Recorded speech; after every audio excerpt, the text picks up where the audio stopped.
برادران اسلام، میں نے آپ کے سامنے قرآن مجید فرقان حمید ایک آیت مبارکہ اور ذخیرہ احادیث نبوی صلی اللہ علیہ وآلہ وسلم میں سے ایک حدیث مبارکہ کی تلاوت کی ہے۔ آج کا ہمارے جمعے کا جو عنوان ہے وہ ہے مومن کا مقصد اصلی اور قرآن کریم، کہ اللہ تبارک و تعالیٰ کی ذات نے ایک مومن کے اندر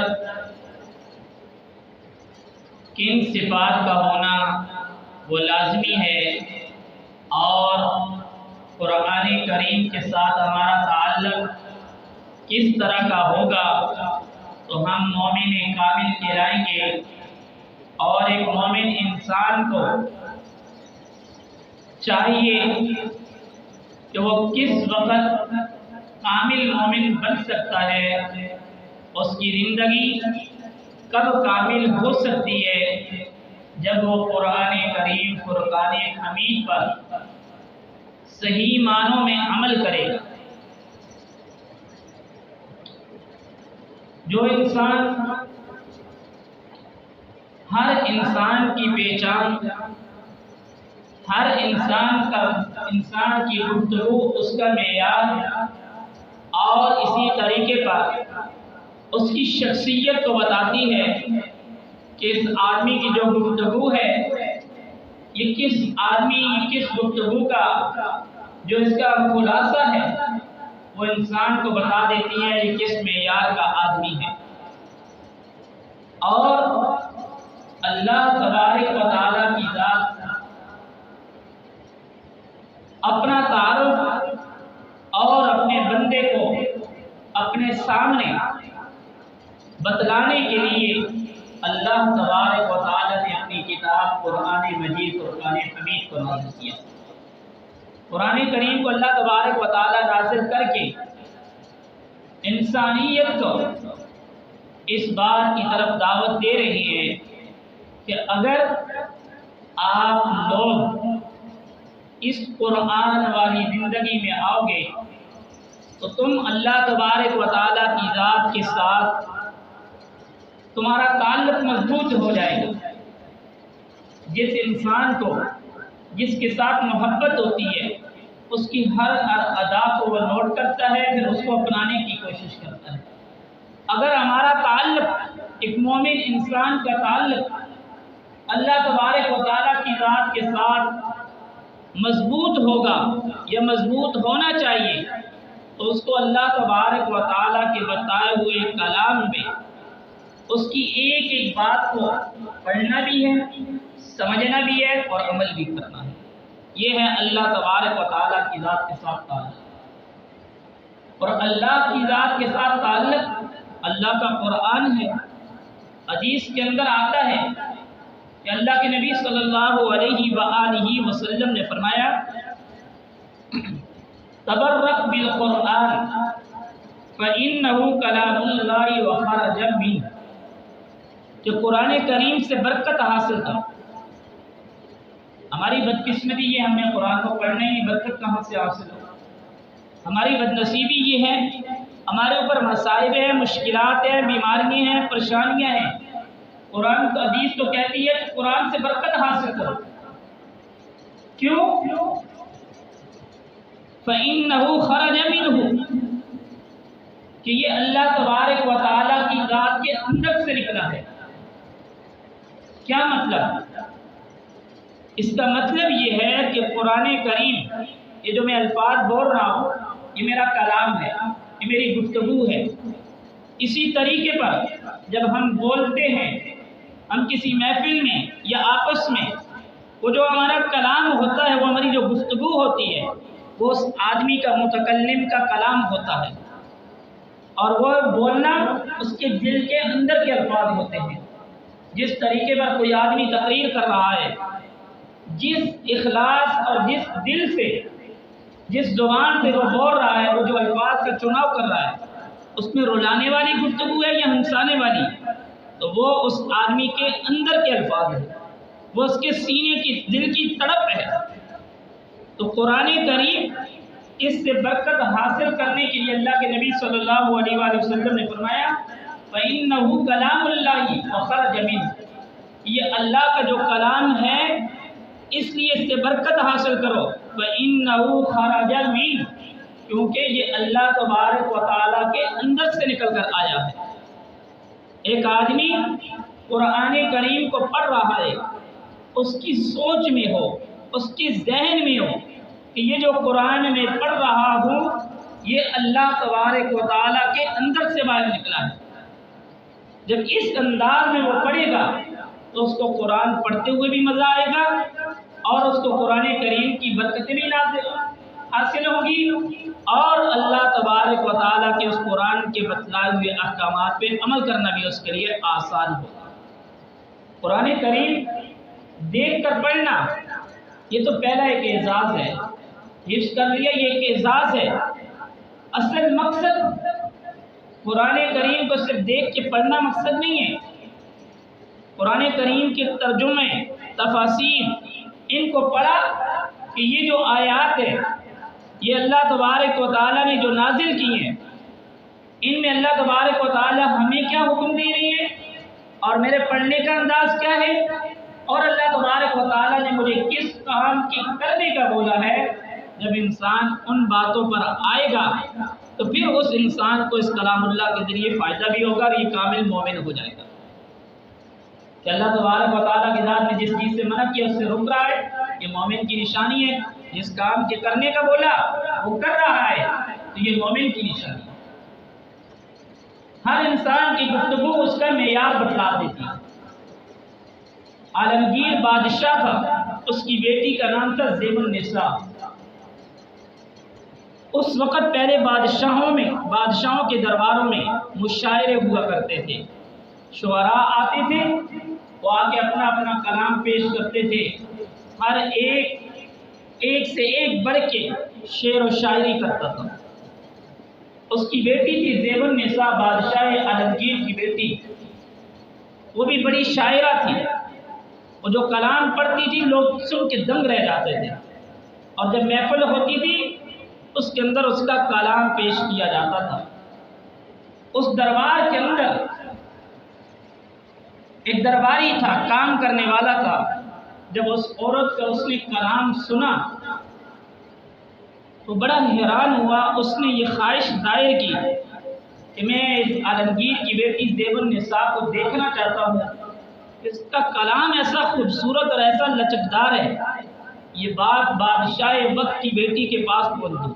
اس نے وہاں پر بھی شعر کہہ دیا، اس نے اسی جگہ پر بھی اس کو ایک شعر لکھ کر دے دیا اور بڑی عجیب بات کہی۔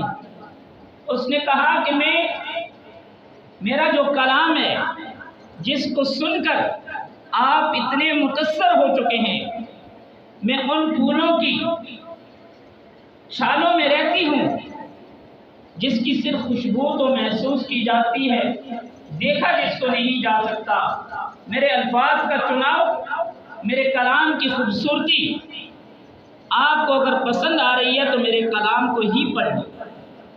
یہ میں جو کچھ ہوں، آپ مجھے دیکھنا چاہتے ہو تو میرے کلام کو پڑھ لو، میری گفتگو کو پڑھ لو، میرے شعروں کو پڑھ لو، میرے یہی کچھ ہے۔ اس وقت بادشاہ کی بیٹی اور بادشاہ بھی پردے دار ہوتے تھے تو وہ بھی اس کے سامنے نہیں آئے، اور اس نے کلام کے ذریعے بتا دیا کہ یہ جو کچھ میں ہوں وہ میرے شعر کے اندر موجود ہے، وہ سب کچھ ہے۔ اگر ایک شاعر وہ اپنے کلام سے لوگوں کو اتنا متاثر کر سکتا ہے، ہم مسلمانوں کی اتنی بدقسمتی کیوں ہے کہ ایک دنیا دار جس کو اللہ نے پیدا کیا، ایک شاعر جس کو اللہ نے پیدا کیا، اس کے کلام سے متاثر ہو سکتے ہیں، جو کلاموں کا بادشاہ، جو بادشاہوں کے بادشاہ، اس کے کلام کو پڑھ کر ہم کیوں نہیں متاثر ہو سکتے؟ ہمارے اندر یہ چیز کیوں نہیں آتی کہ ہم جس کا کلام پڑھتے ہیں ہمارے اندر تبدیلی کیوں نہیں آتی؟ کیوں؟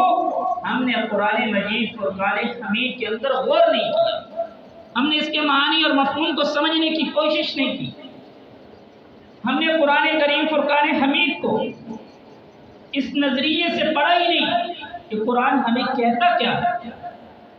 بار بار جب ہم تصور کریں گے، دھیان دیں گے قرآن کریم کے اوپر، جس وقت ہم بار بار نظر دوڑائیں گے، پھر اس کو پڑھیں گے، پھر قرآن کے اندر ہمیں اللہ تبارک و تعالیٰ کی ذات نظر آئے گی۔ جس طرح ہم دن میں جو کام کر رہے ہوتے ہیں، رات کو جب ہم سوتے ہیں ہمیں وہی کام رات کو سارا خواب کے اندر چل رہا ہوتا ہے، اور اللہ کا قرآن جب ہم اس کو قرآن سمجھ کے، اس کے معنی اور مفہوم کو سمجھ کے صحیح طریقے پر پڑھیں گے تو پھر ہمیں اللہ تبارک و تعالیٰ کی ذات نظر آئے گی۔ اور اسی طریقے پر حدیث شریف کے اندر آتا بھی ہے کہ انسان بظاہر چٹائی پہ، مصلے پہ، فرش پہ سجدہ کر رہا ہوتا ہے، حقیقت میں وہ اللہ کے ہاں سجدہ کر رہا ہوتا ہے۔ حدیث شریف کے اندر آتا ہے ان تعبد اللہ کأنک تراہ فإن لم تکن تراہ فإنہ یراک، کہ اللہ کی عبادت ایسے کرو کہ تم اللہ کو دیکھ رہے ہو۔ الفاظ کے چناؤ میں ان تعبد اللہ، کہ تم اللہ کی عبادت ایسے کرو کہ تم اللہ کو دیکھ رہے ہو۔ اگر یہ کیفیت نہیں کہ اللہ تبارک و تعالیٰ کی ذات ہمیں نظر نہیں آ رہی، تو یہ محسوس ضرور ہو کہ میں جس ذات کے سامنے کھڑا ہوں وہ مجھے دیکھ رہی ہے، وہ اللہ مجھے دیکھ رہا ہے۔ ایسا نہ ہو ہماری نماز ہی اس طرح کی ہو، ہم قرآن کریم پڑھ رہی ہوں، ہماری سوچ کہیں اور گردش کر رہی ہو، ہم ذکر و اذکار کر رہی ہوں، ہماری سوچ کہیں اور گردش کر رہی ہو۔ وہ کہتے ہیں بزرگ صاحب کے پاس ایک آدمی لایا گیا، انہوں نے کہا میں آپ سے بیعت ہونا چاہتا ہوں۔ انہوں نے بڑی کوشش کی کہ اللہ تبارک و تعالیٰ کی ذات کے ساتھ اس کا تعلق مضبوط ہو جائے، تو وہ اس کو ٹھہراؤ نہیں آ رہا تھا۔ تو انہوں نے کہا کہ بھائی آپ یہ بتاؤ آپ کو دنیا میں سب سے زیادہ اچھی کیا چیز لگتی ہے؟ انہوں نے کہا مجھے بھینس سب سے اچھی لگتی ہے۔ انہوں نے کہا صحیح ہے۔ انہوں نے کہا 40 دن کا چلا کاٹو، یہاں پہ بھینس کا تصور آپ نے کرتے رہنا ہے۔ 40 دن گزر گئے، اور جب بندہ باہر نکلا کہتے میرے سامنے بھینس ہے، وہ جب بھی کہتا ہے بھینس ہے۔ انہوں نے کہا کہ آپ نے 40 دن تصور میں بھینس کو اتنا پکا لیا ہے، اسی طریقے پر یہ 40 دن تم اپنے دل دماغ میں اپنے رب کی ذات کو پکا لو، تمہیں ہر چیز میں اللہ کی ذات نظر آئے۔ اصل چیز ہمارا دل ہے جو ہمارے کنٹرول میں ہے، ہمارا جسم ہے، ہمارا دماغ ہے، کہ ہم اس کو جس چیز پر لگائیں گے ہمارے دماغ کے اندر اللہ تبارک و تعالیٰ جس چیز پر ہم لگائیں گے یہ اسی کو اپنے جگہ میں، اپنے دل میں، اپنے جسم میں، اپنے دماغ میں جگہ دے گا۔ اگر ہم اللہ کے قرآن کو، اللہ کے نبی کے فرمان کو اپنے دل میں جگہ دیں گے تو وہی چیز ہمارے دل کے اندر بیٹھ جائے گی۔ آج ہمارا اللہ تبارک و تعالیٰ کی ذات کے ساتھ تعلق کمزور اس وجہ سے ہے، ہماری مسائل اور مسائل اس لیے ہیں، ہم نماز پڑھ رہی ہیں دھیان کہیں اور ہے، قرآن کریم پڑھ رہی ہیں دھیان کہیں اور ہے۔ حالانکہ یہ قرآن کریم، یہ جو نماز ہے، یہ تو براہ راست ہم کیا کرتے ہیں سبحانک اللہم و بحمدک، ہمارے الفاظ ہمیں کیا بتا رہے ہیں کہ ہم کس ذات کی تعریف شروع کر رہے ہیں۔ اللہ تیری ذات پاک ہے، اس پاک ذات کے ساتھ جس وقت ہمارا تعلق شروع ہو گیا، ہم نے جب اللہ اکبر کیا، ہم نے کیا کہا اللہ سب سے بڑا تو ہے، اب دنیا سے ہمارا تعلق ختم ہو جانا چاہیے، اب ہم اللہ تبارک و تعالیٰ کی ذات کی طرف آ جائیں، اب ہمارا کام اللہ کے پاس ہے، ہم نے اللہ کی تعریف جو پڑھ رہی ہیں وہ میرے سوچ میں ہو، میرے دل میں ہو کہ میں اللہ کی ذات کے ساتھ کلام کر رہا ہوں، میں اللہ تبارک و تعالیٰ کی ذات کے ساتھ گفتگو کر رہا ہوں۔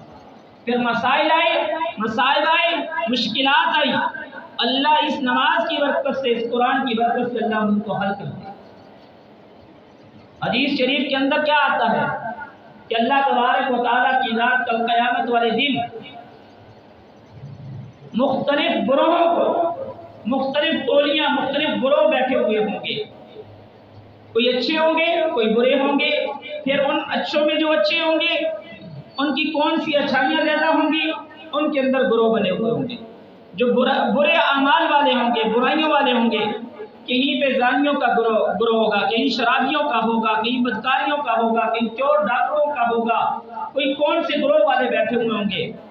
فرمایا کہ جن کو جو مومن ہوں گے ان کے بھی مختلف گروہ ہوں گے، جو نمازی ہوں گے جن کی نمازیں زیادہ ہوں گی وہ ایک لائن میں ہوں گے، ایک جگہ میں ہوں گے، جن کے روزے زیادہ ہوں گے، جن کے صدقات زیادہ ہوں گے وہ ایک ایک لائن میں ہوں گے، اور کچھ مسلمان ایسے ہوں گے جن کو اللہ تبارک و تعالیٰ کی ذات نے دنیا میں مسلمان بنایا اور ان پر کوئی تکلیف آئی۔ مثال کے طور پہ حدیث میں آتا ہے کہ اللہ تبارک و تعالیٰ نے ان کو آنکھیں نہیں دی، ان کو بینائی نہیں دی۔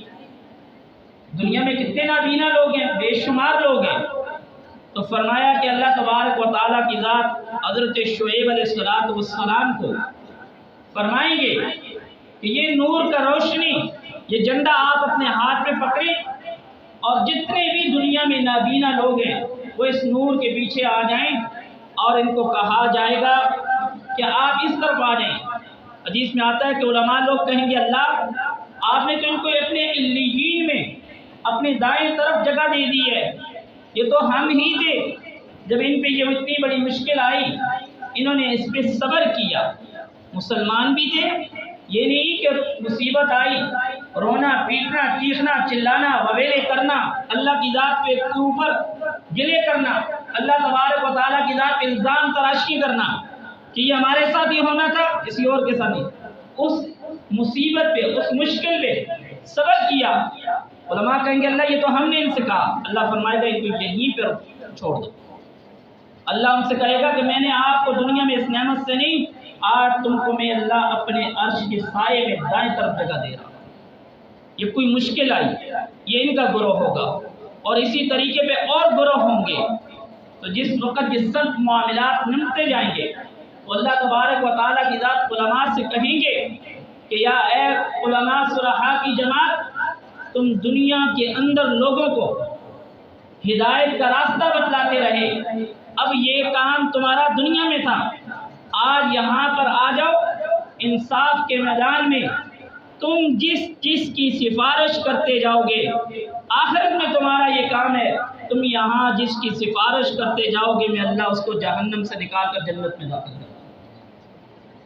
یہ قرآن کا مقام ہے کہ اللہ تبارک و تعالیٰ کی ذات قرآن والوں کے ذریعے، حدیث کے اندر آتا ہے کہ اللہ تبارک و تعالیٰ ایک قرآن پڑھنے والے کی برکت سے 10 ان آدمیوں کو جہنم سے نکال کر جنت میں داخل کریں گے جن پر جہنم واجب ہو چکی ہوگی، اور وہ جہنم سے نکل کر جنت میں جائیں گے۔ اور دوسری حدیث کے اندر آتا ہے کہ اللہ تبارک و تعالیٰ حافظ قرآن کو یہ اعزاز دیں گے کہ ہے حافظ قرآن، آج کے دن جس کی بھی تو سفارش کرے گا میں اللہ تیرے قرآن کی برکت سے، تو نے میرے کلام کو اپنے سینے میں جگہ دی، میں تیری برکت سے ہر اس آدمی کو جنت سے نکال کر جنت میں داخل کروں گا جس کی تو سفارش کرتا جائے گا۔ یہ قرآن کی اتنی بڑی برکات ہیں۔ شیخ محی الدین ابن عربی رحمۃ اللہ تعالی علیہ یہ بہت بڑے صوفیاء بزرگ میں سے تھے، وہ فرماتے ہیں یہ زمین سے لے کر آسمان تک یہ جتنا بھی علاقہ ہے، یہ جتنی بھی جگہ ہے، یہ جہنم ہے۔ آج جس زمین پہ ہم رہ رہے ہیں یہ جہنم ہے۔ اس جہنم کے بیچ میں اللہ تبارک و تعالیٰ کی ذات نے ایک رسی کو لٹکا دیا ہے کہ تم اس رسی کے ساتھ چمٹ جاؤ تو اللہ تمہیں اس رسی کے ذریعے اس جہنم سے نکال کر جنت میں داخل کرے۔ قرآن کریم میں کیا آتا ہے؟ وَاعْتَصِمُوا بِحَبْلِ اللَّهِ جَمِيعًا وَلَا تَفَرَّقُوا، کہ اللہ کی رسی کو مضبوطی سے پکڑو۔ اور جب انسان پہ کوئی مشکل آ رہی ہے، اس کے ہاتھ میں رسی ہو، وہ رسی کو اس طرح ہاتھ میں پکڑ کے اس طرح سینے سے لگا دیتا ہے۔ یہی مثال قرآن کریم کی ہے۔ ہاتھوں سے تو ہم نے اس کو پکڑا ہوا ہے، سینے کے ساتھ تو ہم نے اس کو لگا رہے ہیں، اصل چیز اس کو سینے کے اندر بٹھانا بھی ہے۔ اور یہ رسی سیدھی اللہ کے عرش کے ساتھ جا کے عرش کے ساتھ باندھی ہوئی۔ اور قرآن کریم کا اثر ہمارے اوپر تب ہوگا جس وقت ہم قرآن کریم کو صرف ہاتھ میں اٹھانا بھی ثواب ہے، دیکھنا بھی ثواب ہے،